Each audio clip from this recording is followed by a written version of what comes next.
ರಾಜು ರಾಜು ಅದೊಂದು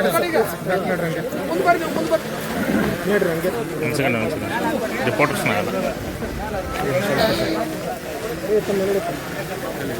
ಅರ್ಜುನ ಯಾರಿದು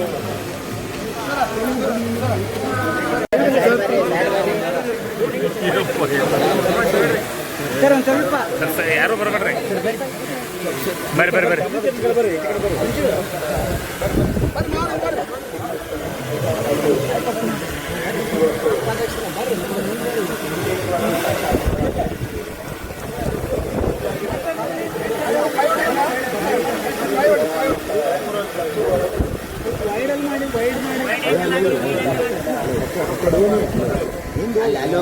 ಸಂದೀಪ್ ಅಣ್ಣ ತಡಿ ನಮಗೆ ಹೋಗ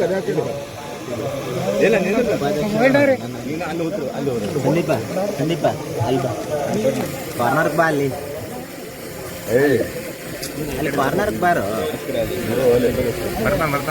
ಬರ್ತಾನೆ ತಡಿ ಅಲ್ಲಿ ಸರ್ಸ್ ಅವ್ರಿಗೆ ಕಾರ್ನರ್ಗೆ ಬಾ ಅಲ್ಲಿ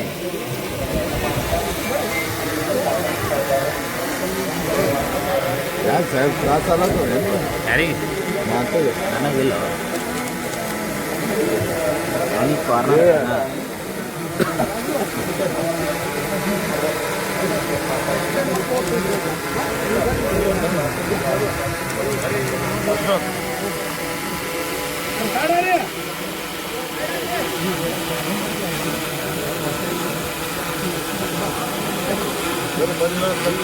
ನಾಗೇಶ್ವರ ಕ್ಯಾಮ್ರಾ ತೆಗೀರಿ ಕ್ಯಾಮ್ರಾ ತಗೋರಿ ಎಲ್ಲಿ ಇಡಬೇಕು ಕೆಳಗೆ ಕೆಳಗೆ ಎಲ್ಲ ಸ್ವಲ್ಪ ವೈಡ್ ಮಾಡಿ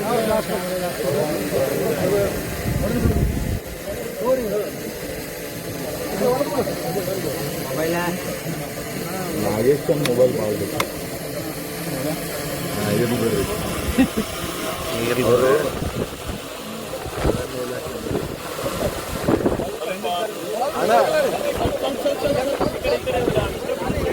ಸರ್ ನೀವು ವೈಡ್ ಅಂಗಡಿ ಕಡೆ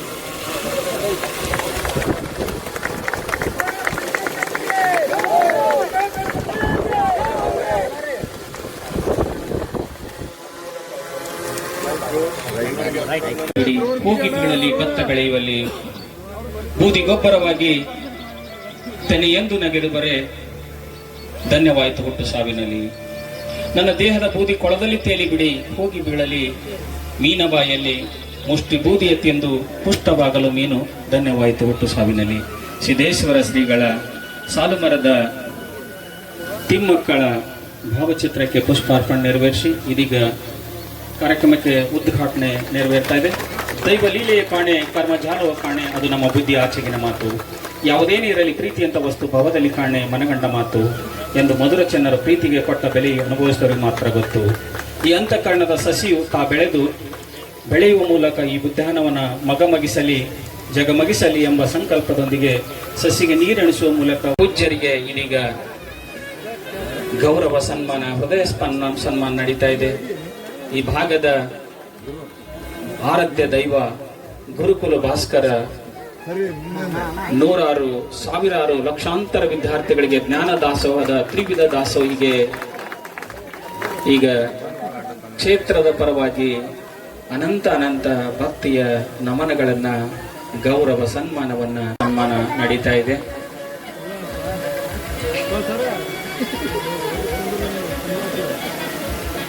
ಸಿಂದಗಿ ನಗರಕ್ಕೆ ಒಂದು ಯಾವುದಾದೊಂದು ಒಳ್ಳೆ ಕೆಲಸಕ್ಕೆ ಆಸರ ಆದೀತು ಎನ್ನುವ ನಿಟ್ಟಿನೊಳಗ ದಯಾನಂದ ಗೌಡ ಅವ್ರ ಕುಟುಂಬ ಇಲ್ಲಿ ಉದ್ಯಾನವನಕ್ಕಾಗಿ ಈ ಜಾಗವನ್ನು ಮೀಸಲಿಟ್ಟರೆ ಅನುಕೂಲ ಆಗ್ತೈತೆ ಅನ್ನುವಂಥ ಸಂಕಲ್ಪದೊಂದಿಗೆ ಇಲ್ಲಿ ಉದ್ಯಾನವನ ನಿರ್ಮಿಸಲಿಕ್ಕೆ ಸಹಕಾರವನ್ನು ನೀಡಿ ಸಿಂದಗಿ ಜನರ ಬಹುದಿನದ ಕನಸು ಇಂದು ನನಸಾಗಿದೆ, ಈಡೇರಿದೆ. ತದನಂತರ ಶ್ರೀಮತಿ ನಿರ್ಮಲಾ ಮಣೂರ್ ಉದ್ಯಾನವನ ನಿರ್ಮಾಣಕ್ಕೆ ನಮ್ಮ ತಾಯಂದಿರು ಶ್ರೀಮತಿ ನಿರ್ಮಲಾ ಮಣೂರ್ ಅವರು ಮಾಡಿದ್ದಾರೆ, ಇಲಾಖೆಗೆ ಸಹಕಾರವನ್ನು ಮಾಡಿದ್ದಾರೆ.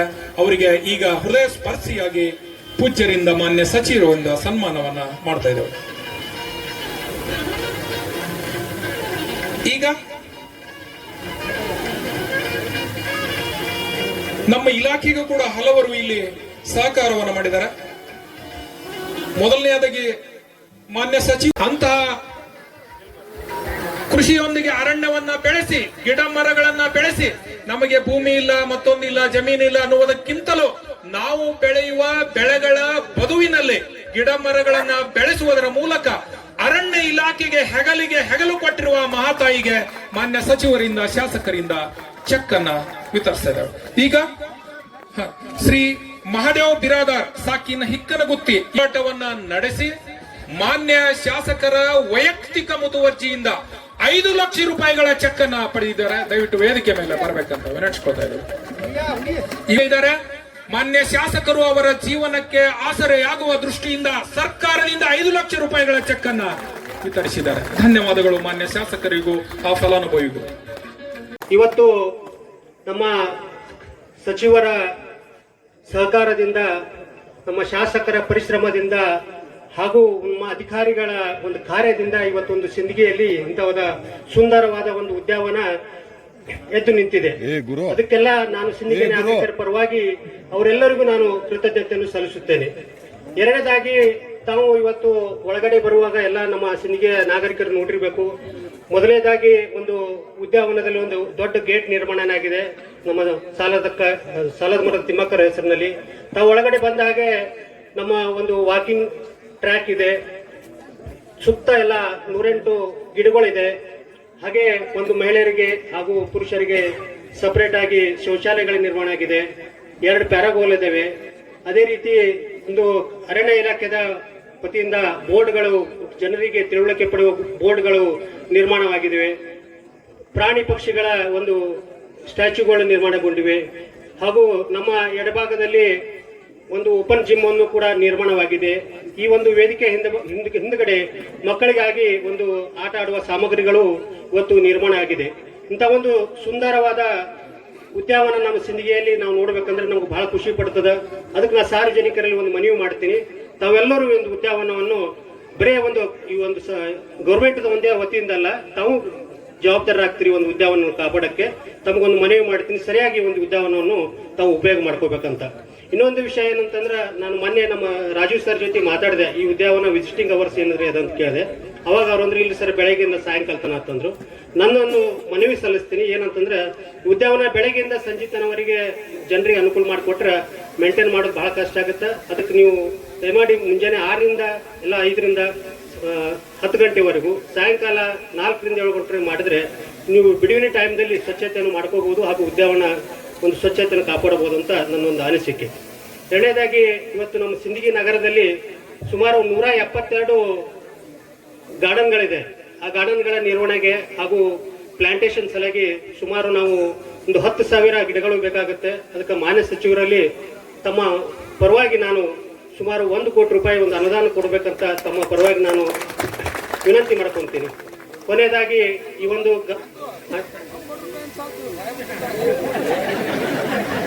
ಅಲ್ಲ, ನೀವು 5 ಕೋಟಿ ಕೇಳಿ ನಾವು ಕೊಡ್ತೀನಿ. ಅಲ್ಲ, ನೀವು 5 ಕೇಳ್ತಾರಂತ ನಾವು ಕೊಡೀನಿ. ಆಯ್ತು, ಸಾಹೇಬ್ರು 5 ಕೋಟಿ ಕೊಡ್ಬೇಕಂತ ನಾನು ಮನವಿ ಮಾಡ್ಕೊಂತೀನಿ. ಕೊನೆಯದಾಗಿ ಈ ಒಂದು ಉದ್ಯಾನವನ ಮೇಂಟೆನೆನ್ಸ್ ನಲ್ಲಿ ನಮ್ಮ ಪುರಸಭೆಯಿಂದ ಏನಾದರೂ ಸಹಕಾರ ಬೇಕಾಗಿತ್ತಂದ್ರೆ ಯಾವಾಗಲೂ ಅಂತ ಹೇಳ್ತಾ ಈ ಒಂದು ನನ್ನ ಕಾರ್ಯಕ್ರಮಕ್ಕೆ ಆಹ್ವಾನಿಸಿ ಪ್ರೀತಿ ತೋರಿಸಿದ್ದಕ್ಕಾಗಿ ತಮ್ಮೆಲ್ಲರಿಗೂ ಕೃತಜ್ಞತೆ ಸಲ್ಲಿಸ್ತಾ ನಾನು 2 ಮಾತು ಮುಗಿಸ್ತೀನಿ. ಜೈ ಹಿಂದ್, ಜೈ ಕರ್ನಾಟಕ.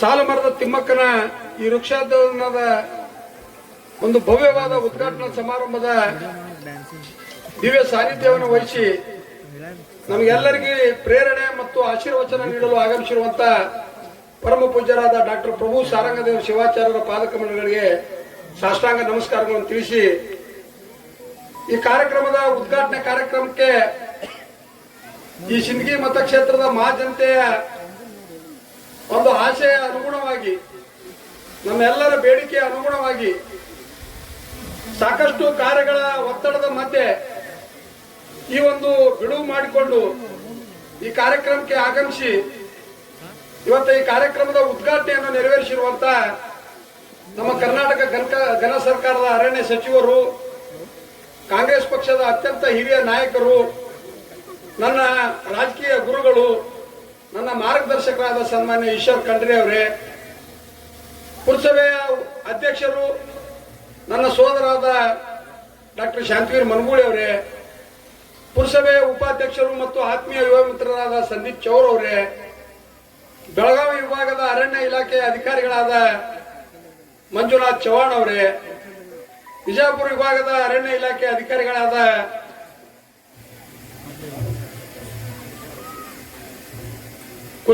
ಕುಸನಾಳ್ ಅವರೇ ಮತ್ತು ಇಲ್ಲಿ ಸೇರಿರುವಂತಹ ಸಮಸ್ತ ಸಿಂದಗಿ ಮತ್ತು ಎಲ್ಲ ಹಳ್ಳಿಗಳಿಂದ ಆಗಮಿಸಿರುವಂತಹ ಎಲ್ಲ ನನ್ನ ಗುರು ಹಿರಿಯರೇ, ಯುವ ಮಿತ್ರರೇ, ಎಲ್ಲ ಮಾಧ್ಯಮದ ಎಲ್ಲ ಹಿರಿಯರೇ, ಎಲ್ಲ ನನ್ನ ತಾಯಂದಿರೇ, ಸೋದರಿಯರೇ, ಅರಣ್ಯ ಇಲಾಖೆಯ ಎಲ್ಲ ಅಧಿಕಾರಿ ವೃಂದವೇ, ತಮಗೆಲ್ಲರಿಗೂ ಈ ಕಾರ್ಯಕ್ರಮದ ಮೂಲಕ ನನ್ನ ನಮಸ್ಕಾರಗಳನ್ನು ತಿಳಿಸಿ, ಇವತ್ತು ಸಿಂದಗಿ ನಗರದಲ್ಲಿ ಅತ್ಯಂತ ಅರ್ಥಪೂರ್ಣವಾದ ಕಾರ್ಯಕ್ರಮದಲ್ಲಿ ನಾವು ಸೇರಿದ್ದೀವಿ. 2023 ಚುನಾವಣೆಯಲ್ಲಿ ಸಿಂದಗಿ ಮತಕ್ಷೇತ್ರದ ಮಹಾಜನತೆ ಆಶೀರ್ವಾದ, ನಮ್ಮ ಪಕ್ಷದ ಮೇಲೆ, ನಮ್ಮ ಮಂತ್ರದ ಮೇಲೆ ಇಟ್ಟಂತ ಅಭಿಮಾನ, ಗೌರವ, ವಿಶ್ವಾಸದ ಅಡಿಯಲ್ಲಿ ನನಗೆ ಈ ಭಾಗದ ಶಾಸಕರನ್ನಾಗಿ ಆಯ್ಕೆ ಮಾಡಿ ಈ ಭಾಗದ ಸೇವೆ ಮಾಡಲು ತಾವೆಲ್ಲರೂ ಅವಕಾಶ ಮಾಡಿಕೊಟ್ಟಿದ್ದೀರಿ. ನಿಮ್ಗೆಲ್ಲರಿಗೂ ಇಡೀ ಸಿಂದಗಿ ಮತಕ್ಷೇತ್ರದ ಮಹಾಜನತೆಗೆ ಪಕ್ಷದ ಪರವಾಗಿ, ನಮ್ಮ ಮನೆತನದ ಪರವಾಗಿ ನನ್ನ ಹೃದಯ ಕೋಟಿ ನಮಸ್ಕಾರಗಳನ್ನು ಮೊದಲನೇದಾಗಿ ನಾನು ತಿಳಿಸಲಿಕ್ಕೆ ಬಯಸ್ತಾ ಇದ್ದೀನಿ. ಇವತ್ತು 2023 ಚುನಾವಣೆ ಆದ ನಂತರ ಇವತ್ತ ನಮ್ಮ ಮುಜ್ಗೊಂಡವ್ರು ಹೇಳ್ತಾ ಇದ್ರು, ಯಾವುದೇ ಒಂದು ರಾಜಕಾರಣಿ ಕನಸು ಹೊತ್ಕೊಂಡು ಕೆಲಸ ಮಾಡಿದ್ರೆ ಯಶಸ್ವಿ ಸಿಗ್ತೈತೆ ಅಂತ ಹೇಳಿ. ಆ ಕನಸನ್ನು ಹೊತ್ಕೊಂಡು ಇವತ್ತ ಈ ಮತಕ್ಷೇತ್ರದ ಸರ್ವಾಂಗೀಣ ಅಭಿವೃದ್ಧಿ ಆಗ್ಬೇಕು, ಈ ಮತಕ್ಷೇತ್ರದಲ್ಲಿರುವಂತ 106 ಹಳ್ಳಿ, 16 ತಾಂಡಗಳು, ಅದ್ರ ಜೊತೆಗೆ ಸಿಂದಗಿ ನಗರ, ಆಲ್ಮೇಲ್ ಪಟ್ಟಣವನ್ನು ಇವತ್ತು ಒಳ್ಳೆಯ ಮಾದರಿಯಾಗಿ ನಾವು ಅಭಿವೃದ್ಧಿ ಮಾಡಬೇಕು ಅನ್ನೋ ನಿಟ್ಟಿನಲ್ಲಿ ನಮ್ಮ ಮತಕ್ಷೇತ್ರದ ಎಲ್ಲ ಮುಖಂಡರು, ಕಾರ್ಯಕರ್ತರ ಒಂದು ಸಲಹೆ, ಸೂಚನೆ, ಅವರ ಮಾರ್ಗದರ್ಶನದ ಅಡಿಯಲ್ಲಿ ಇವತ್ತು 2 ವರ್ಷದ 2 ತಿಂಗಳ ನಮ್ಮ ಸರ್ಕಾರದ ಕಾಲಾವಧಿಯಲ್ಲಿ ಈ ಮತಕ್ಷೇತ್ರಕ್ಕೆ ಸಾಕಷ್ಟು ಅನುದಾನವನ್ನು ತರುವುದರ ಜೊತೆಗೆ ಇವತ್ತು ಸಾಕಷ್ಟು ಅಭಿವೃದ್ಧಿ ಕಾರ್ಯಗಳನ್ನು ಇವತ್ತು ಪ್ರಾರಂಭ ಮಾಡಿದ್ದು ಇವತ್ತು ನಮ್ಮ ಕರ್ನಾಟಕ ಘನ ಸರ್ಕಾರದ ಹೆಮ್ಮೆಯ ವಿಷಯ ಅಂತ ಹೇಳಿ ಸಂದರ್ಭದಲ್ಲಿ ನಾನು ಹೇಳಕ್ ಬಯಸ್ತಾ ಇದ್ದೀನಿ.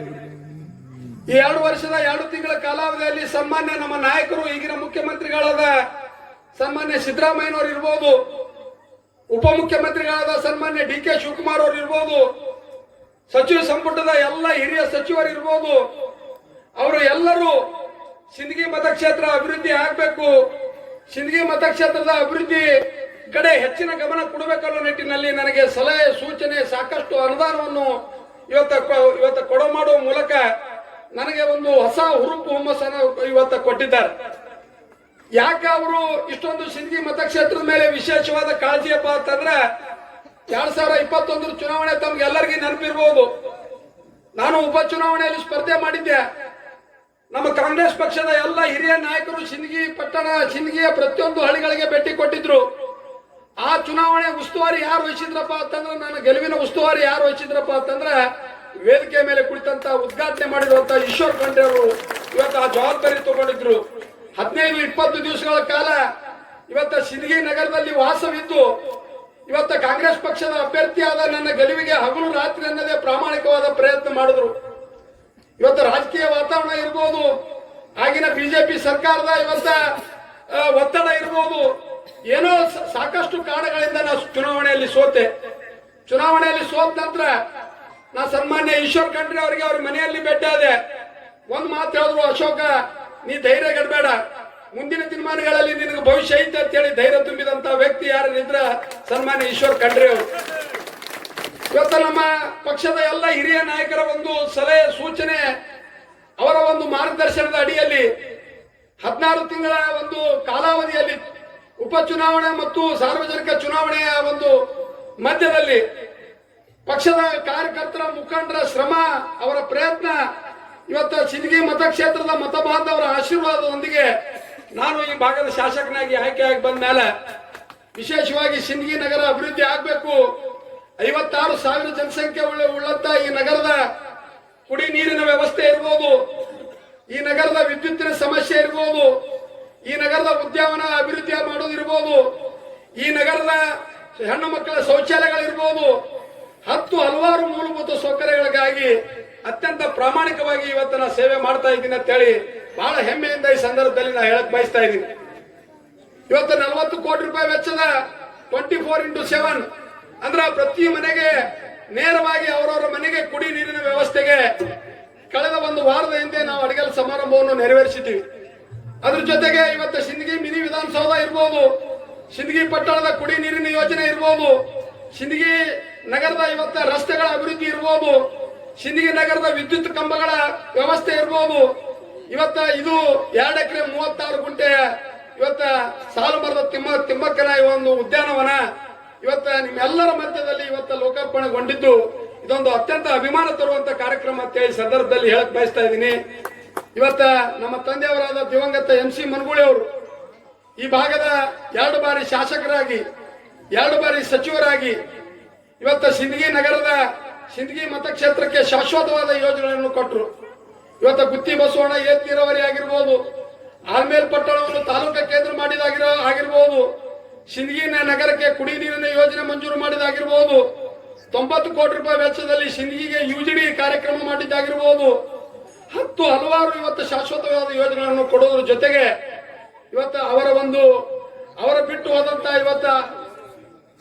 ಬಿಟ್ಟು ಹೋದಂತ ಇವತ್ತು ಆಚಾರ ವಿಚಾರ ಅವರ ಆದರ್ಶ ಸಿಂದಗಿ ಮತಕ್ಷೇತ್ರದ ಮಹಾಜನ ಜೊತೆ ಇರುವಂತ ಒಂದು ಸೌಹಾರ್ದತೆ ಸಂಬಂಧ ನಾನು ಸಹಿತ ಇವತ್ತು ರಾಜಕೀಯ ಜೀವನದಲ್ಲಿ ಮುಂದುವರಿಸಿಕೊಂಡು ಹೋಗೋದ್ರ ಜೊತೆಗೆ ನಿಮ್ಮ ಎಲ್ಲರ ಸೇವೆ ಮಾಡಲು ಇವತ್ತ ಪ್ರಾಮಾಣಿಕವಾದ ಪ್ರಯತ್ನ ಮಾಡ್ತಾ ಇದ್ದೀನಿ. ಇವತ್ತ ಸನ್ಮಾನ್ಯ ಈಶ್ವರ್ ಖಂಡ್ರೆ ಅವರು ಇವತ್ತು ಅರಣ್ಯ ಸಚಿವರಾಗಿ ಇಡೀ ರಾಜ್ಯದ 31 ಜಿಲ್ಲೆಗಳಿಗೆ ಭೇಟಿ ಕೊಟ್ಟು ಈ ಅರಣ್ಯ ಇಲಾಖೆಗೆ ಒಂದು ಹೊಸ ರೂಪವನ್ನು ಕೊಡೋದ್ರ ಜೊತೆಗೆ ಪ್ರತಿಯೊಂದು ಮತಕ್ಷೇತ್ರದ ಒಂದು ಅಭಿವೃದ್ಧಿಗೋಸ್ಕರ ಒಂದು ಪ್ರಾಮಾಣಿಕವಾದ ಸೇವೆಯನ್ನು ಸಹಿತ ನಮ್ಮ ಸಚಿವರು ಮಾಡ್ತಾ ಇದ್ದಾರೆ. ಇವತ್ತು 5 ಗ್ಯಾರಂಟಿಗಳು ಇವತ್ತು 2023 ಚುನಾವಣೆಯಲ್ಲಿ ನಮ್ಮ ಕರ್ನಾಟಕ ಘನ ಸರ್ಕಾರದಲ್ಲಿ ಈ ಸದ್ದಿನ ಸರ್ಕಾರದಲ್ಲಿರುವಂತ ನಮ್ಮ ಪಕ್ಷದ ಎಲ್ಲ ಹಿರಿಯ ನಾಯಕರು ಕರ್ನಾಟಕ ಮಹಾಜನತೆಗೆ ಇವತ್ತು ಆಶ್ವಾಸನೆ ಕೊಟ್ಟಿದ್ರು. 5 ಗ್ಯಾರಂಟಿಗಳನ್ನು ನಾವು ಜಾರಿಗೆ ತರ್ತೀವಿ ಅಂತ ಆಶ್ವಾಸನೆ ಕೊಟ್ಟಿದ್ರು. ಜನರು ನಮ್ಮ ಪಕ್ಷದ ಮೇಲೆ, ನಮ್ಮ ಪಕ್ಷದ ನಾಯಕರ ಮೇಲೆ ಅಭಿಮಾನ ವಿಶ್ವಾಸ ಇಟ್ಟು 138 ಸೀಟ್ಗಳನ್ನು ಗೆಲ್ಲಿಸುವ ಮೂಲಕ ಕಾಂಗ್ರೆಸ್ ಪಕ್ಷ ಈ ರಾಜ್ಯದಲ್ಲಿ ಅಧಿಕಾರಕ್ಕೆ ಬಂತು. ಈ ರಾಜ್ಯದಲ್ಲಿ ಅಧಿಕಾರಕ್ಕೆ ಬಂದ ಮೇಲೆ ಕೇವಲ 8 ದಿವಸಗಳಲ್ಲಿ ಈ 5 ಗ್ಯಾರಂಟಿಗಳನ್ನು ಜಾರಿಗೆ ತರುವ ಮೂಲಕ ಕೊಟ್ಟ ಮಾತಿನಂತೆ ನಡೆದಂತ ಸರ್ಕಾರ ಈ ದೇಶದಲ್ಲಿ ಯಾವ್ದಾರಿತ್ತು ಅಂದ್ರೆ ಅದು ನಮ್ಮ ಹೆಮ್ಮೆಯ ಕಾಂಗ್ರೆಸ್ ಸರ್ಕಾರ ಅಂತ ಸಂದರ್ಭದಲ್ಲಿ ನಾ ಹೇಳಕ್ ಬಯಸ್ತಾ ಇದ್ದೀನಿ.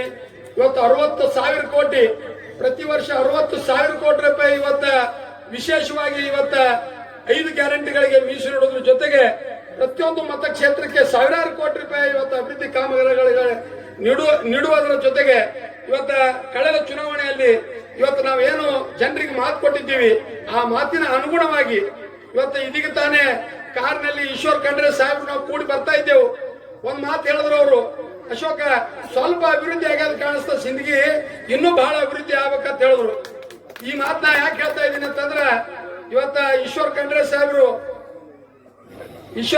ಸಾಹೇಬ್ರು ಅರಣ್ಯ ಸಚಿವರು ಇರ್ಬೋದು, ಆದ್ರೆ ಈ ರಾಜ್ಯದ ಕಾಂಗ್ರೆಸ್ ಪಕ್ಷದ ಹಿರಿಯ ನಾಯಕರು ಅವರ ಮನೆತನಕ್ಕೆ ಒಂದು ಐತಿಹಾಸಿಕ ಒಂದು ಇತಿಹಾಸ ಐತಿ.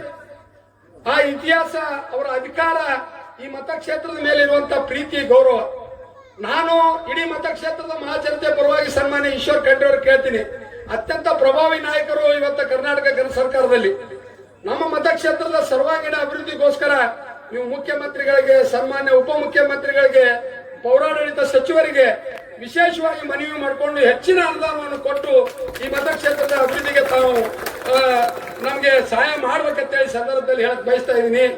195 ಉದ್ಯಾನವನಗಳ ಸಿಂದಗಿ ಮತಕ್ಷೇತ್ರದಾಗ ಇವತ್ತು ಆಲ್ಮೇಲ್ದಾಗಿರ್ಬೋದು, ಇವತ್ತು ಸಿಂದಗಿಯಲ್ಲಿರ್ಬೋದು, ದೊಡ್ಡ ದೊಡ್ಡ ಊರುಗಳಲ್ಲಿ ಇವತ್ತು ಉದ್ಯಾನವನಗಳವ. ಆ ಉದ್ಯಾನವನಗಳ ಅಭಿವೃದ್ಧಿಗೋಸ್ಕರ ಇವತ್ತು ಅರಣ್ಯ ಇಲಾಖೆಯಿಂದ ಹೆಚ್ಚಿನ ಸಸಿ ಮತ್ತು ಮರಗಳನ್ನು ನೀಡುವಂತ ಇವತ್ತು ವಿಶೇಷವಾದ ಅನುದಾನ ಈ ಸಂದರ್ಭದಲ್ಲಿ ತಾವು ಕೊಡಬೇಕು. ಅದ್ರ ಜೊತೆಗೆ ಪೌರಾಡಳಿತ ಸಚಿವರಾದ ರಹೀಂ ಖಾನ್ ಅವರು ಇವತ್ತು ಬೀದರ್ ಜಿಲ್ಲೆಯವರೇ, ಈಶ್ವರ್ ಖಂಡ್ರೆ ಅವರು ಅತ್ಯಂತ ಆತ್ಮೀಯರು. ನಾ ಯಾಕೆ ಮನವಿ ಮಾಡ್ಕೋತೀನಿ, ಸಮಸ್ತ ಸಿಂದಗಿ ನಾಗರಿಕರ ಪರವಾಗಿ ಪುರಸಭೆ ವತಿಯಿಂದ ನಮಗೆ ಒಂದು ವಿಶೇಷವಾದ ಅನುದಾನ ಸಿಂದಗಿ ನಗರದ ಉದ್ಯಾನವನ ಇರ್ಬೋದು, ಕುಡಿ ನೀರು ಇರ್ಬೋದು, ರಸ್ತೆಗಳಿಗಾಗಿ ಇವತ್ತು 5 ರಿಂದ 10 ಕೋಟಿ ರೂಪಾಯಿ ಇವತ್ತು ವಿಶೇಷವಾದ ಅನುದಾನವನ್ನು ತಾವು ಮಂಜೂರು ಮಾಡಿಸ್ಕೊಡ್ಬೇಕಂತ ಹೇಳಿ ಅವರಲ್ಲಿ ಕಳಕಳಿ ವಿನಂತಿ ಮಾಡ್ಕೊತೀನಿ. ಅದ್ರ ಜೊತೆಗೆ ಈ ಒಂದು ಉದ್ಯಾನವನ ನಿರ್ಮಾಣ ಮಾಡ್ಲಿಕ್ಕೆ ನಾವು ಜಾಗ ಹುಡುಕ್ತಿದ್ದೆವು. ಸಾಹೇಬ್ರ ಬತ್ತಕ್ಕೆ ಹೋಗಿ ಮೊದಲು ಮಂಜೂರು ತಗೊಂಬಂದೆ, ಕಾಡಿ ಬೇಡಿ ಅಶೋಕ ಏನು ಉದ್ಯಾನವನ ಮಾಡಿದ್ವಿ? ಏನೂ ಇಲ್ಲ ಸರ್, ಎಲ್ಲ ಮಾಡ್ತೀವಿ, 2 ಕೋಟಿ ರೂಪಾಯಿ ಮಂಜೂರು ಮಾಡಿಕೊಡ್ರಿ ಅಂತೇಳಿ ನಾ ಬಹಳ ಕಳಕಳಿಯಿಂದ ಮನವಿ ಮಾಡಿಕೊಂಡಾಗ ಈ ಮತಕ್ಷೇತ್ರದ ಮೇಲೆ ಇಟ್ಟಿದ್ವಿ. ಇವತ್ತ ಪ್ರೀತಿಯ ಮೇರೆಗೆ 2 ಕೋಟಿ ರೂಪಾಯಿ ಅನುದಾನ ಅವತ್ತಿಂದ ಅವತ್ತೇ ಇವತ್ತು ಮಂಜೂರು ಮಾಡಿದ್ರು. ಮಂಜೂರಾದ ನಂತರ ನಮ್ಮ ಪಕ್ಷದ ಮುಖಂಡರ ಜೊತೆ ನಾವು ಜಾಗ ಹುಡುಕ್ಲಿಕ್ಕತ್ತಿದ್ದೇವೆ, ಎಲ್ಲಿ 2 ಕೋಟಿ ರೂಪಾಯಿ ವೆಚ್ಚ ಮಾಡಬೇಕು. ಎಲ್ಲ ಕಡೆ ಓಡಿಗೋದಾಗ ಸಣ್ಣ ಸಣ್ಣ ಉದ್ಯಾನವನ ಅಂತ ಉದ್ಯಾನವನದಲ್ಲಿ 2 ಕೋಟಿ ರೂಪಾಯಿ ಹ್ಯಾಂಗ್ ಖರ್ಚು ಮಾಡ್ಬೇಕಂತ ವಿಚಾರ ಮಾಡಕತ್ತಿದ್ದೆವು. ಅವಾಗ ನಮ್ಮ ದಯಾನಂದ ಗೌಡ ಬಿರಾದರು ನಾನು ಭೇಟಿ ಆದ್ರು. ಮಾಮ, ನಾ 18 ಎಕರೆ ಜಮೀನ ಇವತ್ತ ಇದು ಎನೆ ಮಾಡಿಸಿದ್ದೀನಿ, ಒಂದೇ ಕಡೆ ಉದ್ಯಾನವನ ಬಿಟ್ಟಿದ್ದೀನಿ. ಆ ಜಮೀನನ್ನು ನೀವು ಸರ್ಕಾರಕ್ಕೆ ಬಳಸ್ಕೊಂಡು ಇವತ್ತು ಜನತೆಗೆ ಒಂದು ಉತ್ತಮವಾದ ಸೇವೆ ತಾವು ಮಾಡ್ರಿ ಅಂತೇಳಿ ಇವತ್ತು ದಯಾನಂದ ಗೌಡ ಬಿರಾದವ್ರು ಇರ್ಬೋದು, ನಮ್ಮ ನಿರ್ಮಲಕ್ಕ ಮಣೂರವ್ರು ಇರ್ಬೋದು, ಅವರಿಬ್ರು ಬಹಳ ಒಳ್ಳೆ ರೀತಿಯಿಂದ ಮುಂದೆ ಬಂದು ನಮ್ಗೆ ಸಹಕಾರ ಕೊಟ್ಟಿದ್ದಕ್ಕಾಗಿ ಇಂಥ ಅದ್ಭುತವಾದ ಇವತ್ತು ಉದ್ಯಾನವನ ಇವತ್ತು ಲೋಕಾರ್ಪಣೆಗೊಂಡೈತಿ. ಈ ಸಂದರ್ಭದಲ್ಲಿ ಒಂದ್ ಮಾತು ಹೇಳಕ್ ಬಯಸ್ತಾ ಇದ್ದೀನಿ. ಇವತ್ತ ಹಿರಿಯರು ಹೇಳ್ತಾರ, ಇವತ್ತು ಅಧಿಕಾರದಿಂದ ಕೆಲಸ ಮಾಡಬೇಕು, ವಯಸ್ಸಿದ್ದಾಗ ದುಡಿಬೇಕು, ಇವತ್ತ ದುಡ್ಡು ಆಸ್ತಿ ಸಂಪತ್ತಿದ್ದಾಗ ದಾನ ಧರ್ಮ ಪರೋಪಕಾರ ಮಾಡ್ಬೇಕಂತೇಳಿ ಆ ನಿಟ್ಟಿನಲ್ಲಿ ಇವತ್ತು ಸಿಂದಗಿ ಮತಕ್ಷೇತ್ರದ ಜನತೆ ಕೊಟ್ಟಂತ ಈ ಅವಕಾಶವನ್ನು ಇವತ್ತು ಅತ್ಯಂತ ಒಳ್ಳೆ ರೀತಿಯಿಂದ ಸದ್ಬಳಕೆ ಮಾಡಿಕೊಳ್ಳೋದ್ರ ಜೊತೆಗೆ ಸಿಂದಗಿ ಮತಕ್ಷೇತ್ರದ ಸರ್ವಾಂಗೀಣ ಅಭಿವೃದ್ಧಿಗೋಸ್ಕರ ಇವತ್ತು ಯಾವುದೇ ಜಾತಿ ಭೇದ ಪ್ರದೇಶ ಅನ್ನದೆ ಈ ಮತಕ್ಷೇತ್ರದಲ್ಲಿರುವಂತಹ 106 ಹಳ್ಳಿ 16 ತಾಂಡಗಳ ಸಮಗ್ರವಾದ ಅಭಿವೃದ್ಧಿ ಮಾಡಬೇಕು. ಜನತೆಗೆ ಕಳೆದ ಚುನಾವಣೆಯಲ್ಲಿ ಕೊಟ್ಟ ಮಾತಿನಂತೆ ನಡ್ಕೋಬೇಕು ಅನ್ನೋ ನಿಟ್ಟಿನಲ್ಲಿ ಒಂದು ಪ್ರಾಮಾಣಿಕವಾಗಿ ಮತ್ತು ಬದ್ಧತೆಯಿಂದ ನಾವು ಕೆಲಸ ಮಾಡ್ತಾ ಇದ್ದೀವಿ. ಅದಕ್ಕೆ ಸನ್ಮಾನ್ಯ ಈಶ್ವರ್ ಖಂಡ್ರೆ ಅವರು ಈ ಉದ್ಯಾನವನ 2 ಕೋಟಿ ರೂಪಾಯಿ ಮಂಜೂರು ಮಾಡಿಸಿದ್ದಾರೆ. ಮೊನ್ನೆ ಮತ್ತೊಂದು 3 ತಿಂಗಳಿಂದ ಮತ್ತೊಮ್ಮೆ ಹೋದೇನ, ಅದು ಆಕ್ಚುಲಿ ಒಂದು ಮತಕ್ಷೇತ್ರಕ್ಕೆ ಒಂದೇ ಉದ್ಯಾನ ಇದು ಕೊಡ್ತಾರೆ, ಟ್ರೀ ಪಾರ್ಕ್ ಅಂತ ಹೇಳಿ. ಆದ್ರೆ ನಾ ಅವರಿಗೆ ಗಂಟು ಬಿದ್ದು ನಮ್ಮ ಆಲ್ಮೇಲ್ ಪಟ್ಟಣದ ಸೌಂದರ್ಯೀಕರಣ ಹೆಚ್ಚಿಗೆ ಮಾಡ್ಬೇಕು ಅನ್ನೋ ದೃಷ್ಟಿಯಿಂದ, ಯಾಕಪ್ಪ ಅಂತಂದ್ರೆ ಅಲ್ಲಿ ಒಂದು 54 ಎಕರೆ ಕೆರೆ, ಬಹಳ ಆದಿಲ್ ಶಾಹನ ಕಾಲದಲ್ಲಿರುವಂತ ಕೆರೆ ಇವತ್ತು ನೆನಗುದಿಗೆ ಬಿದ್ದಿತ್ತು. ನೀರಾವರಿ ಇಲಾಖೆಯಿಂದ 5 ಕೋಟಿ ರೂಪಾಯಿ ಮಂಜೂರು ಮಾಡಿಸಿ ಅಲ್ಲಿ ಅತ್ಯಂತ ಅದ್ಭುತವಾದ ಕೆರೆಯನ್ನು ನಾವು ನಿರ್ಮಾಣ ಮಾಡಿದ್ದೀವಿ.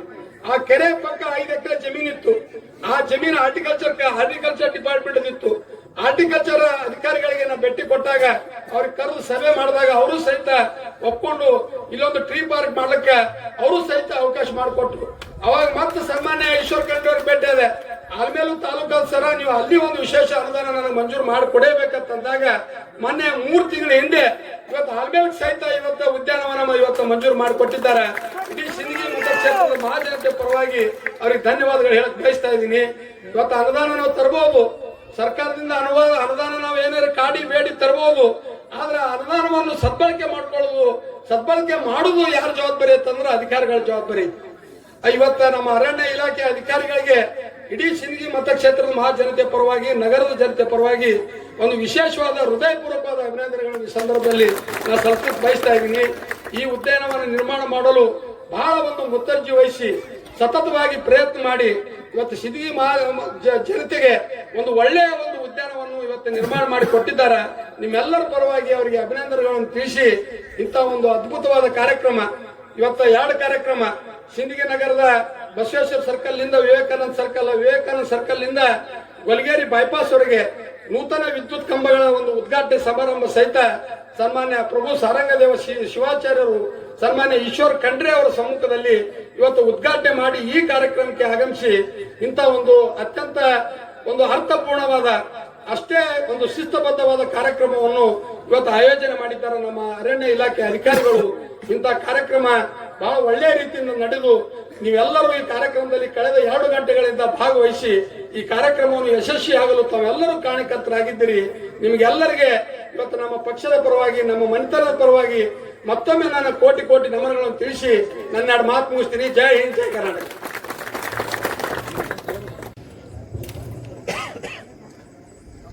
ಎಲ್ಲರಿಗೆ ನಮಸ್ಕಾರಗಳು.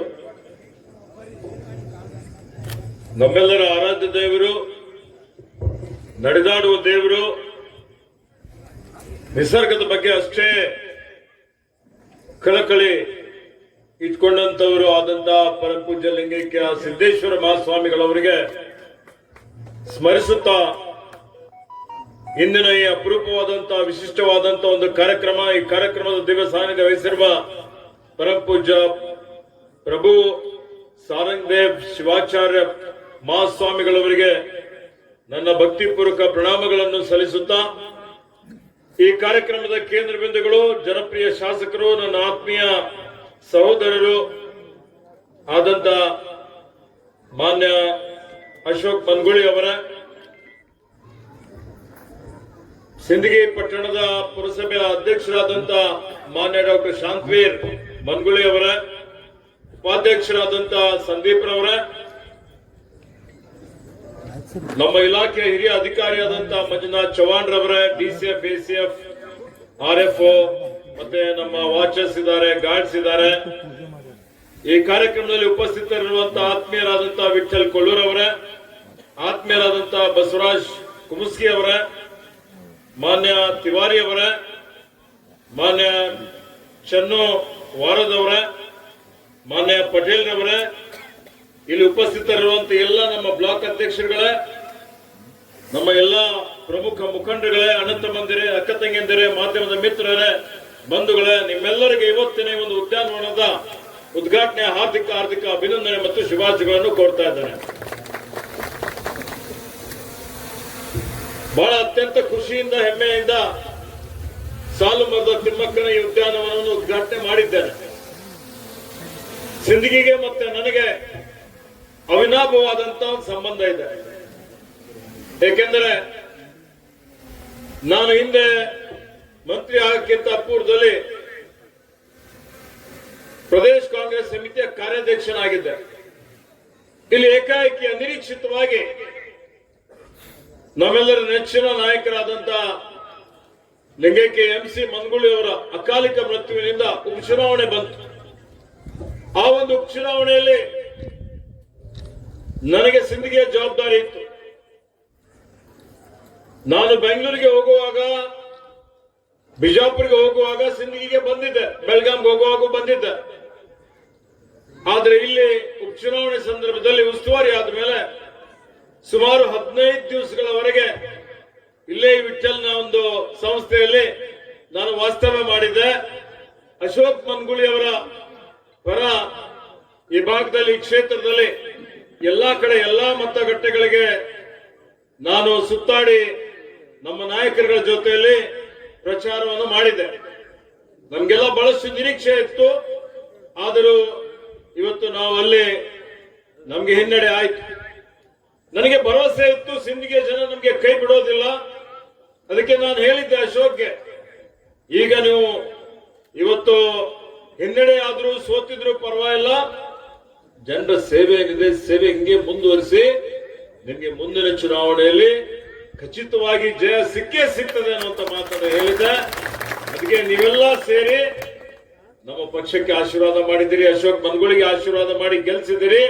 ಅದಕ್ಕೆ ನನ್ನ ಪರವಾಗಿ, ನಮ್ಮ ಸರ್ಕಾರದ ಪರವಾಗಿ ನಿಮ್ಮೆಲ್ಲರಿಗೆ ನಾನು ಕೃತಜ್ಞತೆಗಳನ್ನು, ಧನ್ಯವಾದಗಳನ್ನು ಅರ್ಪಿಸ್ತಾ ಇದ್ದೇನೆ. ಆತ್ಮೀಯ ಬಂಧುಗಳೇ, ಇವತ್ತು ನಮ್ಮೆಲ್ಲರಿಗೆ, ಇಡೀ ಜಗತ್ತಿನ ಜನರಿಗೆ ಯಾವ್ದಾದ್ರೂ ಒಂದು ದೊಡ್ಡ ಸವಾಲಿದೆಯಪ್ಪ ಅಂದ್ರೆ ಏನಿದೆ? ಹವಾಮಾನ ಬದಲಾವಣೆ, ಕ್ಲೈಮೇಟ್ ಚೇಂಜ್ ಅಂತ ಹೇಳ್ತೀವಿ. ಏನಿವತ್ತು ಹವಾಮಾನ ಬದಲಾವಣೆಯಿಂದ ಏನೇನು ಅನಾಹುತಗಳಾಗ್ತಾ ಇದೆ. ಹವಾಮಾನ ಬದಲಾವಣೆ ಅಂದ್ರೆ ಪ್ರಕೃತಿ ವಿಕೋಪ. ಈ ಪ್ರಕೃತಿ ವಿಕೋಪದಿಂದ ನೀವು ನೋಡ್ತಾ ಇದ್ದೀರಿ, ಕೆಲವೊಂದ್ ಕಡೆ ಗುಡ್ಡ ಕುಸಿತ ಆಗ್ತಾ ಇದೆ, ಪ್ರವಾಹ ಬರ್ತದೆ, ಜನ ಕುಚ್ಕೊಂಡು ಹೋಗ್ತಾರೆ, ಬರ ಬರ್ತದೆ. ಇವತ್ತು ರೈತರ ಬೆಳೆ ನಷ್ಟ ಆಗ್ತದೆ. ಇವತ್ತು ಜಾಗತಿಕ ತಾಪಮಾನ ಹೆಚ್ಚಿಗೆ ಆಗ್ತದೆ. ತಾಪಮಾನ ಹೆಚ್ಚಿಗೆ ಆಗೋದ್ರಿಂದ ಸುಮಾರು ಬಿಸಿಲಿನ ತಾಪದಿಂದ ನೀವು ಕೇಳಿದಿರಿ, ಹೋದ ವರ್ಷ ಮಾಧ್ಯಮದಲ್ಲಿ ನೋಡಿದಿರಿ, ಸುಮಾರು ಜನ ದೆಹಲಿಯಲ್ಲಿ ನಿರ್ಗತಿಕರು, ಆಶ್ರಯ ಇಲ್ಲದೆ ಇದ್ದಂತವರು ರಸ್ತೆ ಮೇಲೆ ಮೃತಪಟ್ಟಿದ್ದು ನೋಡಿದ್ದೇವೆ. ಹಜ್ಗೆ ಹೋಗಿದ್ದವರು ಅಲ್ಲೇ 45, 47, 48, 50 ಡಿಗ್ರಿ ಸೆಂಟಿಗ್ರೇಡ್ ಉಷ್ಣಾಂಶದಿಂದ ಮೃತಪಟ್ಟಿದ್ದು ನೋಡಿದ್ದೇವೆ. ಇದು ಯಾಕೆ ಉಷ್ಣಾಂಶ ಜಾಸ್ತಿ ಆಗ್ತಾ ಇದೆ? ಯಾಕೆ ಅಂದ್ರೆ ಇವತ್ತು ಏನು ನಾವೆಲ್ಲ ಐಷಾರಾಮಿ ವಸ್ತುಗಳು ಬಹಳಷ್ಟು ಉಪಯೋಗ ಮಾಡ್ತಾ ಇದ್ವಿ. ನಮ್ಮ ಪೂರ್ವಿಕರೆಲ್ಲರೂ ಏನ್ ನೈಸರ್ಗಿಕ ಸಂಪತ್ತಿದೆ, ಆ ಸಂಪತ್ತು ಬಹಳ ಹಿತವಾಗಿ ಮಿತವಾಗಿ ಉಪಯೋಗ ಮಾಡ್ತಾ ಇದ್ವಿ. ಆದ್ರೆ ನಾವು ಆ ನೈಸರ್ಗಿಕ ಸಂಪತ್ತಿನ ಮೇಲೆ ದೌರ್ಜನ್ಯ ಮಾಡ್ತಾ ಇದ್ದೇವೆ. ಎಷ್ಟು ನಾವು ನೀರು ತೆಗಿಬೇಕಾದ್ರೆ 1000 ಫೀಟ್ ವರೆಗೆ ಹೋಗ್ತೀವಿ. ಅದೇ ರೀತಿಯಲ್ಲಿ ಇವತ್ತೇನು ಪಟ್ಟಣಗಳು ಹೇಗೆ ಬೆಳೀತಾ ಇದ್ದಾವೆ, ಇವತ್ತು ಯೋಜನೆನೇ ಇಲ್ಲ, ಅಕ್ರಮವಾಗಿ ಬಡಾವಣೆಗಳು ಬರ್ತಾ ಇದೆ. ಗಾಳಿಯಲ್ಲಿ ಮಾಲಿನ್ಯ, ನೀರಿನಲ್ಲಿ ಮಾಲಿನ್ಯ, ಆಹಾರದಲ್ಲಿ ಮಾಲಿನ್ಯ, ಇವತ್ತು ಹಾಲಿನಲ್ಲೂ ಮಾಲಿನ್ಯ ನೋಡಿ ನೀವು, ಕಾಯಿ ಪಲ್ಯಲ್ಲೂ ಮಾಲಿನ್ಯ. ಯಾಕೆ ಔಷಧಿ ಉಪಯೋಗ ಮಾಡ್ತಾ ಇದ್ದೇವೆ, ಪೆಸ್ಟಿಸೈಡ್ ಉಪಯೋಗ ಮಾಡ್ತಾ ಇದ್ದೇವೆ. ಇವತ್ತು ಇವೆಲ್ಲ ಮಾಲಿನ್ಯದಿಂದ ಏನಾಗ್ತಾ ಇದೆ, ದಿನೇ ದಿನೇ ರೋಗ ಜಾಸ್ತಿ ಆಗ್ತಾ ಇದೆ. ಸಂಶೋಧನೆ ಮಾಡ್ತಾ ಇದ್ದೀವಿ, ಎಲ್ಲಾ ರೋಗಕ್ಕೆ ಔಷಧಿ ತಯಾರು ಮಾಡ್ತಾ ಇದ್ದೀವಿ. ಆದರೆ ಯಾರು ಆರೋಗ್ಯಕರವಾದಂತಹ ಸಮಾಜ ನಿರ್ಮಾಣ ಮಾಡಬೇಕು ಆದ್ರೆ ಪ್ರತಿಯೊಬ್ಬರ ಆರೋಗ್ಯ ಚೆನ್ನಾಗಿರ್ಬೇಕಲ್ಲ. ಅನಾರೋಗ್ಯ ಎಲ್ಲಾ ಕಡೆ ನಡೀತಾ ಇದೆ. 2-3 ವರ್ಷ ಕೆಳಗಡೆ ನೀವೇ ನೋಡಿದ್ದೀರಿ, ಏನ್ ನೋಡಿದಿರಿ? ಕೊರೋನಾ ಮಹಾಮಾರಿ ಇಡೀ ಜಗತ್ತು ತತ್ತರಿಸಿ ಹೋಗಿತ್ತು. ಕೊರೋನಾದಿಂದ ಲಕ್ಷಾಂತರ ಕೋಟ್ಯಾಂತರ ಜನ ಮೃತಪಟ್ಟರು. ಯಾರಿಗ್ ಗೊತ್ತಾಗ್ಲಿಲ್ಲ, ಮುಚ್ಚಿಕ್ಬಿಟ್ರು. ನಮ್ಮ ರಾಜ್ಯದಲ್ಲಿ 50,000 ಜನ ಸತ್ತಿದ್ದಾರೆ ತೋರಿಸಿದ್ದು. ನಮ್ಮ ರಾಜ್ಯದಲ್ಲಿ 55 ಲಕ್ಷ ಸತ್ತ ತೋರಿಸಿದ್ದು 40,000. ಅದೇ ರೀತಿಯಲ್ಲಿ ಯಾಕೆ ಸತ್ರು? ಎಲ್ಲಕ್ಕಿಂತ ಹೆಚ್ಚಿಗೆ ಜನ ಆಮ್ಲಜನಕ ಕೊರತೆಯಿಂದ ಸತ್ರು. ಆಕ್ಸಿಜನ್ ಅಂತಿದ್ವಿ. ರಾತ್ರಿ ಎಲ್ಲ ನಮ್ಗೆ ನಿದ್ದೆ ಬರ್ತಿರ್ಲಿಲ್ಲ. ಯಾರ್ದು ಫೋನ್ ಬರುತ್ತೋ ರಾತ್ರಿ 12 ಗಂಟೆ 2 ಗಂಟೆಗೆ ಕೊರೋನಾ ಆಗಿದ್ದಂತ ಸಂದರ್ಭದಲ್ಲೂ ನಮ್ಮ ಕಾರ್ಯಕರ್ತರು ಫೋನ್ ಮಾಡ್ತಾರೆ, ಸರ್ ನಮ್ಮ ಅಣ್ಣ ಆಸ್ಪತ್ರೆಯಲ್ಲಿದ್ದಾನೆ, ತಂದೆ ಆಸ್ಪತ್ರೆಯಲ್ಲಿದ್ದಾರೆ, ತಾಯಿ ಇದ್ದಾರೆ, ಆಕ್ಸಿಜನ್ ಇಲ್ಲ, ಹೇಗಾದ್ರೂ ಮಾಡಿ ಆಕ್ಸಿಜನ್ ಕಳಿಸಿ ಅನ್ನುವಂಥದ್ದು. ಅಂತ ಒಂದು ಸಂದರ್ಭ ಯಾವತ್ತಿಗೂ ಬರಬಾರದು. ಯಾಕೆ ಬಂತು? ಆಕ್ಸಿಜನ್ ಯಾರು ಕೊಡ್ತಾರೆ? ಆಕ್ಸಿಜನ್ ಕೊಡುವಂಥದ್ದು ಮರಗಳು, ಗಿಡಗಳು. ಇವತ್ತು ಮರ ಗಿಡ ಆಕ್ಸಿಜನ್ ಕೊಟ್ಟು ಏನ್ ಇಂಗಾಲಿದೆ, ಇವತ್ತು ಕಾರ್ಬನ್ ಡೈಆಕ್ಸೈಡ್ ಅಂತೀವಿ, ಇಂಗಾಲ್ ಹೊರಸೂಸಿದ್ರೆ ತಾಪಮಾನ ಜಾಸ್ತಿ ಆಗ್ತದೆ, ಮಾಲಿನ್ಯ ಆಗ್ತದೆ, ಇವತ್ತು ವಾಯು ಮಾಲಿನ್ಯ ಆಗ್ತದೆ. ಅದಕ್ಕೆ ಇಂಗಾಲನ್ನು ಸೇವನೆ ಮಾಡಿ ಇವತ್ತು ಆಮ್ಲಜನಕ ಕೊಡುವಂತ ಶಕ್ತಿ ಯಾರಿಗಾದ್ರೂ ಇದ್ರೆ ಅದು ಮರಗಳಿಗಿದೆ, ಗಿಡಗಳಿಗಿದೆ. ಅದಕ್ಕೆ ನಾವು ಸಾಲುಮರದ ತಿಮ್ಮಕ್ಕನಿಗೆ ನೆನಪಿಸ್ಕೊಳ್ತೇವೆ. ಇವತ್ತು ನೋಡಿ ಬಂಧುಗಳೇ, ಭೂಭಾಗದ 33% ಅರಣ್ಯ ಇರಬೇಕು ಅಂತ ಹೇಳ್ತದೆ, ತಜ್ಞರು ಹೇಳ್ತಾರೆ. ಆದರೆ ಭೂಭಾಗದ ನಮ್ಮ ದೇಶದಲ್ಲಿ ಕಡಿಮೆ ಇದೆ, ನಮ್ಮ ರಾಜ್ಯದಲ್ಲಿ ಸ್ವಲ್ಪ ಮಟ್ಟಿಗೆ ಚೆನ್ನಾಗಿದೆ, 21% ಇದೆ ಇಡೀ ಕರ್ನಾಟಕ ರಾಜ್ಯದಲ್ಲಿ. ಆ ಭಾಗದಲ್ಲಿ ಮೈಸೂರು ಭಾಗದಲ್ಲಿ ಮೈಸೂರು ರಾಜರು ಬಹಳ ದೂರದರ್ಶಿತ್ವ ಇತ್ತು ಅವ್ರ ಹತ್ರ. ಹೀಗಾಗಿ ಆ ಭಾಗದಲ್ಲಿ ಪಶ್ಚಿಮ ಘಟ್ಟ ಇದೆ. ಪಶ್ಚಿಮ ಘಟ್ಟ ಅಂತ ಹೇಳಿದ್ರೆ ಅರ್ಥ ಮಾಡಿಕೊಳ್ಬೇಕು, ಇವತ್ತದು ನಮ್ಗೆ ಜೀವ ಜಲ ಕೊಡುವಂಥದ್ದು. ಎಲ್ಲಾ ನದಿಗಳ ಮೂಲ ಅಲ್ಲಿ ಶೋಲಾ ಫಾರೆಸ್ಟ್ ಇದೆ. ಋತುಮಾನಗಳನ್ನು ಬದಲಾವಣೆ ಮಾಡಿ ಮಳೆ ಬರುವಂತ ಶಕ್ತಿ ಯಾರಿಗಾದ್ರೂ ಇದ್ರೆ ಅದು ಪಶ್ಚಿಮ ಘಟ್ಟಕ್ಕೆ ಇದೆ. ಅದು ಚಾಮರಾಜನಗರ ಇರ್ಬೋದು, ಮಂಗಳೂರು ಇರ್ಬೋದು, ಉಡುಪಿ ಇರ್ಬೋದು, ಹಾಸನ ಇರ್ಬೋದು, ಆ ಭಾಗದಲ್ಲಿ ಇರುವಂತದ್ದು, ಕೆನಡಾ ಇರ್ಬೋದು. ಇವತ್ತು ಅದನ್ನು ಸಂರಕ್ಷಣೆ ಮಾಡುವಂತದ್ದು ಶೋಲಾ ಫಾರೆಸ್ಟ್ ಅಂತ ಹೇಳ್ತೇವೆ. ಶೋಲಾ ಫಾರೆಸ್ಟ್ ಅಂದ್ರೆ ಸ್ಪಾಂಜ್ ಇದ್ದ ತರ, ಮಳೆ ಬಿದ್ರೆ ಮಳೆ ನೀರು ಹಿಂಗಿಕೊಳ್ತದೆ. ಸ್ಲೋ ಆಗಿ ನಾವು ಝರ್ಪಿ ಅಂತ ಹೇಳ್ತೀವಲ್ಲ, ಆ ರೀತಿಯಲ್ಲಿ ನೀರು ಬಿಡ್ತದೆ. ಅದು ಬಿಟ್ಟಂತ ನೀರೇ ಇವತ್ತು ನಮ್ಗೆ ಎಲ್ಲಾ ಕಡೆ ನದಿಗಳ ಮುಖಾಂತರ ನೀರು ಬರ್ತದೆ. ಯಾಕೆ ನಾವು ಪ್ರಕೃತಿ ಪರಿಸರ ಸಂರಕ್ಷಣೆ ಮಾಡಬೇಕು ಅಂತ ಹೇಳ್ತೀವಿ? ಅದಕ್ಕೆ ಇವತ್ತೇನು ಒಂದು ತಿಂಗಳಲ್ಲಿ ಬೀಳುವಂತ ಮಳೆ 1-2 ದಿವಸದಲ್ಲಿ ಬಿದ್ದ್ಬಿಡ್ತದೆ. ಆ ರೀತಿ ಮಳೆ ಬಿದ್ದರೆ ಬೆಳೆ ನಷ್ಟ ಆಗುತ್ತೆ. ನೋಡ್ತೀರಿ, ಇವೆಲ್ಲ ನಿವಾರಣೆ ಆಗ್ಬೇಕು ಅಂತ ಹೇಳಿದ್ರೆ, ಪರಿಸರ ಸಮತೋಲನ ಕಾಪಾಡಬೇಕು ಅಂತ ಹೇಳಿದ್ರೆ ವನ್ಯಜೀವಿಗಳ ಸಂರಕ್ಷಣೆನೂ ಬೇಕು, ಜೀವ ವೈವಿಧ್ಯತೆ ಸಂರಕ್ಷಣೆನೂ ಮಾಡಬೇಕು, ಪ್ರಕೃತಿ ಪರಿಸರವನ್ನು ಉಳಿಸ್ಬೇಕು. ಅದಕ್ಕೆ ಮರಗಳು ಬೆಳೆಸಬೇಕು, ಗಿಡಗಳು ಬೆಳೆಸಬೇಕು. ಯಾತ್ನೆ ಬಂಧುಗಳೇ, ನಮ್ಮ ಸರ್ಕಾರ ಬಂದ್ಮೇಲೆ ನಾನು ಅರಣ್ಯ ಇಲಾಖೆ ಸಚಿವನಾಗಿ ಇಲ್ಲಿವರೆಗೆ 3 ಅವಧಿಯಲ್ಲಿ 1ನೇ ವರ್ಷ, 2ನೇ ವರ್ಷ, 3ನೇ ವರ್ಷ ಈಗ ಮಾಡ್ತಾ ಇದ್ದೇವೆ. 3 ಕೋಟಿ 11.5 ಕೋಟಿ ಸಸಿಯನ್ನು ಇವತ್ತು ರಾಜ್ಯದಾದ್ಯಂತ ನಾವು ನೆಟ್ಟಿದ್ದೇವೆ. ಇಷ್ಟೆಲ್ಲ ಇದೆ. 21% ಅರಣ್ಯ ಕ್ಷೇತ್ರ ನಮ್ದು ರಾಜ್ಯದಲ್ಲಿ ಇದ್ರು ನಮ್ಮ ಭಾಗದಲ್ಲಿ ಎಷ್ಟಿದೆ? ನಮ್ಮ ಭಾಗದಲ್ಲಿ ಅತಿ ಕಡಿಮೆ ಇದೆ. ಕಲ್ಯಾಣ ಕರ್ನಾಟಕದಲ್ಲಿ ವಿಶೇಷವಾಗಿ ಬಿಜಾಪುರ ಸೇರಿಸಿಕೊಂಡು 5% ಗಿಂತ ಕಡಿಮೆ ಇದೆ. 5% ಗಿಂತ ಕಡಿಮೆ ಇದ್ದಂಥದ್ದು ಹಂತ ಹಂತವಾಗಿ ನಾವು ಇದನ್ನು ಸುಧಾರಣೆ ಮಾಡಬೇಕು, ಏರಿಸಬೇಕು ಅಂತ ಹೇಳಿದ್ರೆ ನಾವು ಲಕ್ಷಾಂತರ ಕೋಟ್ಯಾಂತರ ಮರ ಸಸಿ ಬೆಳೆಸಬೇಕಾಗ್ತದೆ.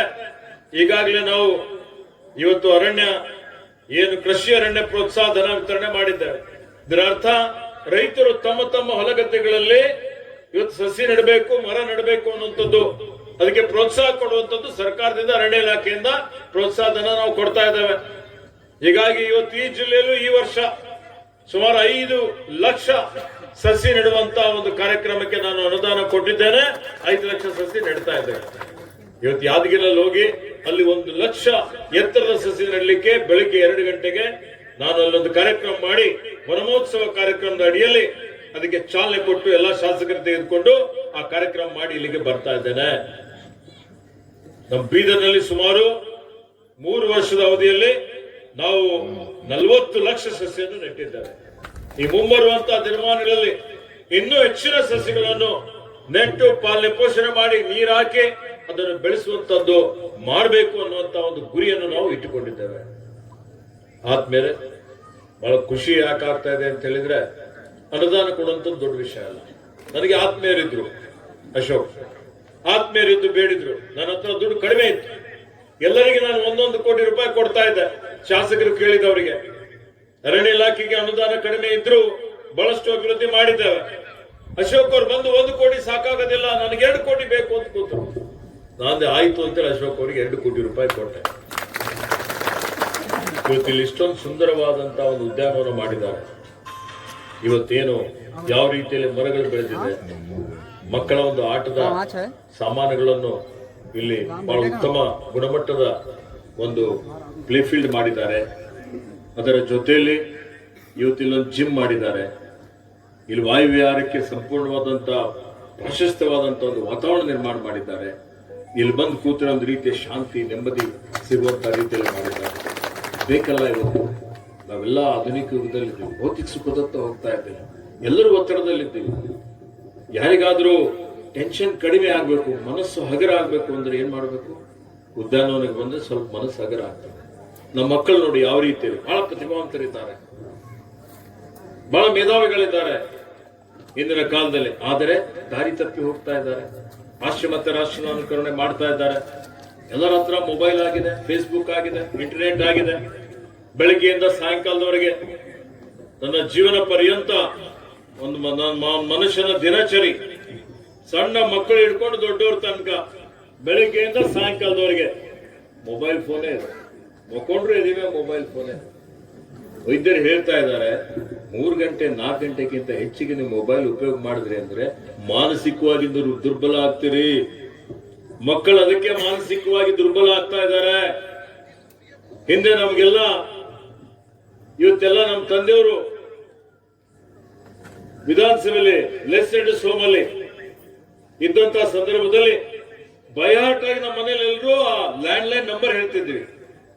ಈಗ ಯಾರಿಗಾದ್ರೂ ನಂಬರ್ಗಳು ನೆನಪಿರ್ತಾವ ಏನ್ರಿ ವಸೂರ? ನೆನಪೇ ಇಲ್ಲ. ಎಲ್ಲ ಟಕ್ ಟಕ್ ಟಕ್ ಆಗುತ್ತೆ. ಏನೋ ಬೆಳಿಗ್ಗೆಯಿಂದ ಸಾಯಂಕಾಲದವರೆಗೆ ಆ ಮೊಬೈಲ್ ಅಲ್ಲಿ, ಫೇಸ್ಬುಕ್ ಅಲ್ಲಿ ಒಳ್ಳೇದು ನೋಡ್ತಾರೆ, ಕೆಟ್ಟದ್ದು ನೋಡ್ತಾರೆ. ಅದು ತಪ್ಪಿಸ್ಬೇಕಲ್ಲ.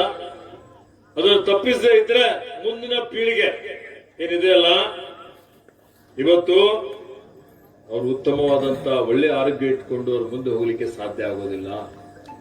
ಇದೆಲ್ಲ ಆಗ್ಬೇಕು ಅಂತ ಹೇಳಿದ್ರೆ ಪ್ರಕೃತಿ ಪರಿಸರ ನೋಡಿ. ಇಲ್ಲಿ ಬಂದ್ರೆ ಆ ಮಕ್ಕಳಿಗೂ, ಸಣ್ಣ ಮಕ್ಕಳಿದ್ದಾರೆ, ದೊಡ್ಡವರಿದ್ರೆ ವಾಕಿಂಗ್ ಮಾಡ್ಬೋದು. ಅಲ್ಲಿ ಅವರ ಮಾನಸಿಕ ಒತ್ತಡ ಕಡಿಮೆ ಆಗ್ತದೆ, ಹಗುರ ಆಗ್ತದೆ, ಒಂದು ರೀತಿಯ ಮನೋರಂಜನೆ ಆಗ್ತದೆ. ಇವೆಲ್ಲ ಆ ನಿಟ್ಟಿನಲ್ಲಿ ಇವತ್ತು ಈ ಭಾಗದಲ್ಲಿ ಈ ಒಂದು ಉದ್ಯಾನವನ ಒಳ್ಳೆ ರೀತಿಯಿಂದ ಬರೋದ್ರ ಜೊತೆಯಲ್ಲಿ ಮತ್ತೆ ಅಶೋಕ್ ಮನ್ಗುಳಿಯವರು ಬಂದು ನನಗೆ ಆಲ್ಮೇಲ್ಗೂ ಇನ್ನೂ 1 ಕೋಟಿ ರೂಪಾಯಿ ಇನ್ನೂ ಒಂದು ಉದ್ಯಾನವನಕ್ಕೆ ಮಂಜೂರಾತಿ ಕೊಡಬೇಕು ಅಂತ ಕೇಳಿದ್ದಾಗ ಅವ್ರು ಚೆನ್ನಾಗಿ ಮಾಡಿದ್ದಾರೆ ಅಂತ ನನಗೆ ಸುದ್ದಿ ಬಂದಿತ್ತು. ಹೀಗಾಗಿ ನಾನಂದ್ರೆ ಯಾರು ಒಳ್ಳೆ ಕೆಲಸ ಮಾಡ್ತಾರೆ ಇನ್ನೂ ಹೆಚ್ಚಿನವರಿಗೆ ಪ್ರೋತ್ಸಾಹ ಕೊಡಬೇಕು, ಅದಕ್ಕೂ ನಾನು ಕೊಟ್ಟಿದ್ದೇನೆ.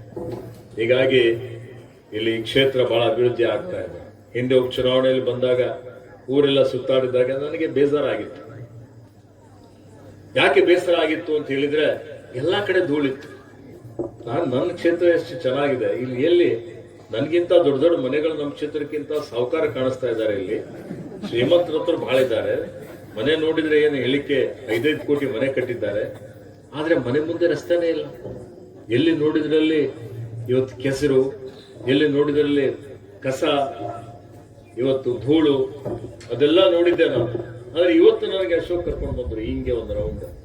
ನಾನು ನೋಡಿದೆ, ವಿಭಜಕ ಹಾಕಿದ್ದಾರೆ, ಹೈಮಾಸ್ಗಳು ಹಾಕಿದ್ದಾರೆ, ಲೈಟ್ಸ್ ಹಾಕಿದ್ದಾರೆ, ರಸ್ತೆ ಸುಧಾರಣೆ ಆಗಿದೆ. ಇದರ ಅರ್ಥ ಏನು? ಇದರ ಅರ್ಥ ಏನಪ್ಪಾ ಅಂದ್ರೆ ನಿಮ್ಮ ಸಿಂದಗಿ ಅಭಿವೃದ್ಧಿ ಪಥದಂತ ಸಾಗ್ತಾ ಇದೆ. ಅದಕ್ಕೆ ಖುಷಿ ಆಗ್ತದೆ. ಇನ್ನು ಹೆಚ್ಚಿನ ಅಭಿವೃದ್ಧಿ ಆಗ್ಬೇಕು. ಅವ್ರ ತಂದೆಯವ್ರ ಕನಸು ಪೂರ್ತಿ ಆಗ್ಬೇಕು. ಇವತ್ತು ಈ ಭಾಗದ ಸರ್ವಾಂಗೀಣ ಅಭಿವೃದ್ಧಿ ಆಗ್ಬೇಕು. ಅಭಿವೃದ್ಧಿ ಆಗ್ತಾ ಇದೆ, ಮಾಡಿದ್ದು ಬಹಳ ಇದೆ, ಇನ್ನೂ ಮಾಡುವಂಥದ್ದು ಬಹಳ ಇದೆ. ಆ ದೃಷ್ಟಿಯಿಂದ ನಿಮ್ಮೆಲ್ಲರ ಬೆಂಬಲ ಬೇಕು, ನೈತಿಕ ಸಹಕಾರ ಬೇಕು. ನಮ್ಮ ಸರ್ಕಾರ ಈಗ 2 ವರ್ಷ 2 ತಿಂಗಳಾಗಿದೆ. ಎಲ್ಲ ಕೊಟ್ಟ ಮಾತಿನಂತೆ ನಡೆದಿದ್ದೇವೆ, ಎಲ್ಲ ಭರವಸೆಗಳನ್ನ ಈಡೇರಿಸಿದ್ದೇವೆ. ಬಹಳ ಜನ ಹೇಳಿದ್ರು, ಗ್ಯಾರಂಟಿ ಕೊಟ್ರೆ ದಿವಾಳಿ ಆಗತ್ತೆ. ದಿವಾಳಿ ಆಯ್ತಾ? ಆಯ್ತೇನ್ರಿ? ಗ್ಯಾರಂಟಿನೂ ಕೊಟ್ಟಿದ್ದೇವೆ, ಅದಕ್ಕೂ ಹಣ ಒದಗಿಸ್ತಾ ಇದ್ದೇವೆ, ಅದರ ಜೊತೆಯಲ್ಲಿ ಅಭಿವೃದ್ಧಿನೂ ಮಾಡ್ತಾ ಇದ್ದೇವೆ. ಈಗಲೇ ಮತ್ತೆ ಈ ಸಲ ಮಾನ್ಯ ಮುಖ್ಯಮಂತ್ರಿಗಳಂತ ಸಿದ್ದರಾಮಯ್ಯನವರು, ಉಪಮುಖ್ಯಮಂತ್ರಿಗಳಂತ ಡಿ.ಕೆ. ಶಿವಕುಮಾರ್ ಅವರು, ನಾವೆಲ್ಲ ಸೇರಿ ಮತ್ತೆ ಒಬ್ಬೊಬ್ಬ ಶಾಸಕರಿಗೆ ಹಿಂದೆ 25 ಕೋಟಿ ಹೆಚ್ಚುವರಿ ಅನುದಾನ ಕೊಟ್ಟಿದ್ದೇವೆ. ಈಗ ಮತ್ತೆ 50 ಕೋಟಿ ರೂಪಾಯಿ ಹೆಚ್ಚುವರಿ ಅನುದಾನವನ್ನು ಕೊಟ್ಟಿದ್ದೇವೆ. ಹೌದು, 50 ಕೋಟಿ ಕೊಟ್ಟರು ಸಾಲದಿಲ್ಲ, ಇನ್ನು ಹೆಚ್ಚಿನ ಅನುದಾನದ ಅವಶ್ಯಕತೆ ಇದೆ. ಹೀಗಾಗಿ ಅಶೋಕ್ ಮನ್ಗುಳಿಯವರು ಮಾತನಾಡಿದ್ದಾರೆ, ಕೇಳಿದ್ದಾರೆ, ಇವತ್ತು ಈ ಕ್ಷೇತ್ರಕ್ಕೆ ಇನ್ನೂ ಹೆಚ್ಚಿನ ಅನುದಾನ ಕೊಡ್ಲಿಕ್ಕೆ ನೀವೆಲ್ಲ ಬೆಂಬಲ ಕೊಡಬೇಕು ಅಂತ ಹೇಳಿ ನಾನು ವೇದಿಕೆ ಮುಖಾಂತರ ಹೇಳಲಿಕ್ಕೆ ಇಷ್ಟಪಡ್ತಾ ಇದ್ದೇನೆ. ಇದು ಯಾಕಂದ್ರೆ ನನ್ನ ಕ್ಷೇತ್ರ ನಂತರ ಇದರ ಉಸ್ತುವಾರಿ ನಾನು ವಹಿಸಿಕೊಂಡಿದ್ದೆ. ಇದರ ಅಭಿವೃದ್ಧಿ ಬಗ್ಗೆ ನನಗೆ ಕಳಕಳಿ ಇದೆ, ಕಾಳಜಿ ಇದೆ.